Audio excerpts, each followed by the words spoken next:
ભાવનગર શહેરના વડવા ચોરામાં આવેલ કામનાથ મહાદેવ મંદિરે તિરંગાની થીમ ઉપર કલાત્મક હિંડોળાના શણગાર કરવામાં આવ્યો હતો।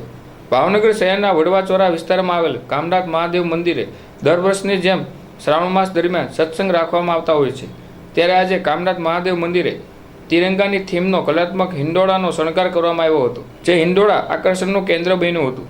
જ્યારે મોટી સંખ્યામાં બહેનો સત્સંગમાં જોડાયા હતા અને શ્રદ્ધાળુઓ મોટી સંખ્યામાં તિરંગાની થીમ ઉપર બનેલા કલાત્મક હિંડોળાના દર્શન કરવામાં આવ્યા હતા।